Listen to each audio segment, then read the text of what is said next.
here today. We just finished the Giant Jam Sandwich, a wonderful children's concert, part of Summer for the Arts, sponsored by the Community Spotlight Series and Press Citizen and Community Foundation of Johnson County, and a great event at our wonderful home, the Englert. I'm here with the author of the verse from the Giant Jam Sandwich, published in 1972, and Janet has come down to hear this book. Tell me about the beginning. Second time. It's wonderful to hear. I'm not very musical myself, so to hear my words set to music is a thrill for me. Can you tell me about the creation of this book?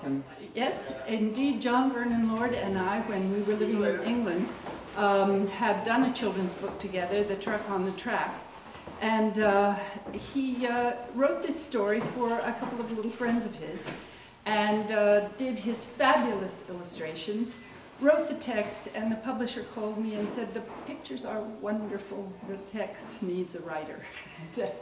Asked if I would come in. So I took this very dense, convoluted text and turned it into simple verse and had a wonderful time doing it.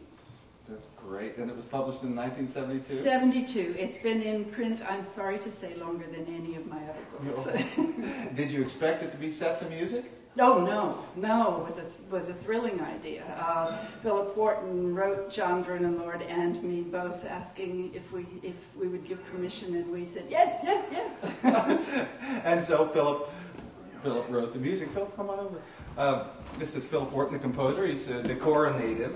Yes. And grew up in Decorah. And actually, it was Carrie who wrote you two. Oh, yes. And then he gave you my website, I think, and that's when everybody went, oh, I like your music, so yes, go ahead. And it was a little terrifying last year when you showed up behind me. It's like, oh, there's the book, there's the and it's like, can I see it? Sure. And who are you? Oh, I'm the composer. Oh, I'm Janet Murrow. And this was the author of my favorite children's book. It was so cool. Well, it's ironic that Philip and I have been friends for almost 20 years, and we've worked together a lot and have done a lot of premieres, but we never discussed this book, and it was one of my favorite children's books. It was a 1972 weekly reader. My mom was a school teacher, and so Philip. This is the kids and Granny. So with the community orchestra getting a little bigger and stronger, and we were ready to do something like this, and the Englert was willing, and so I said, okay, Philip, what do you think we ought to do for a children's concert? And he said, oh, I got the idea of the Giant Jam Sandwich. I tried writing it 10 years ago, but I couldn't get permission, so if you get me permission, by the end of the week, we're doing it. He had permission by Thursday. And here we are. So tell us about the illustration, since John's not here. Tell us. I believe you called it, how did you describe his detail? His wife says that he crochets. Okay, but he's always excruciating detail. Excruciating detail. So I just remember my grandfather is an artist, and he taught me how to look at art. And so I grew up just studying the pictures, and you just see all these little details, like little kids over here eating a lollipop. I love the Lollipop Kid.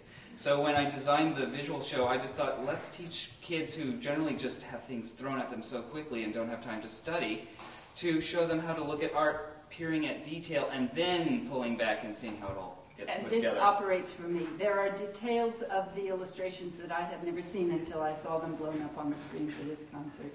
So it's a 30-page book? 32. 32 illustrations, and how many slides did you? 134. 134. And all synchronized with the music. We try. And the text synchronized yes. with the art. So let's bring in the narrator, Mayor.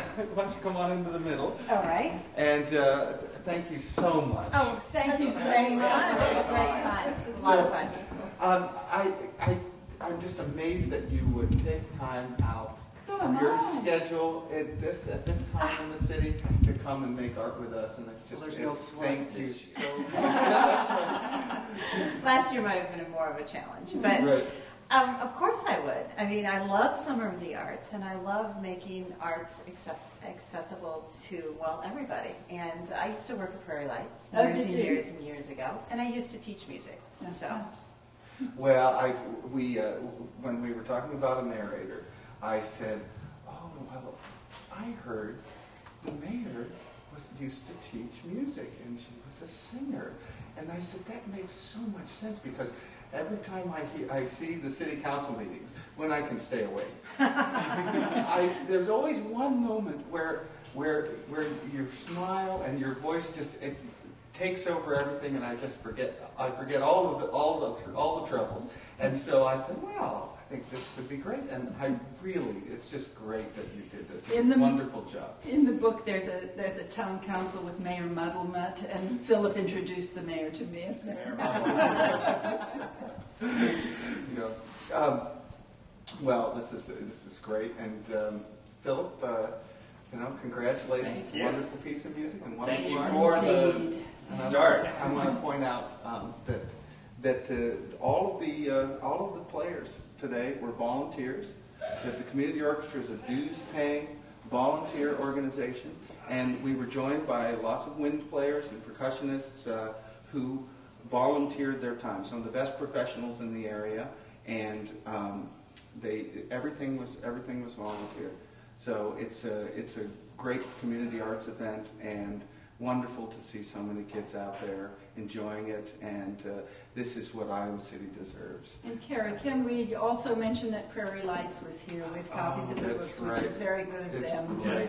Yeah, Prairie Lights is wonderful, and the Englert is our home. Yes. So it's great. Well, thank you. Thank you all very much.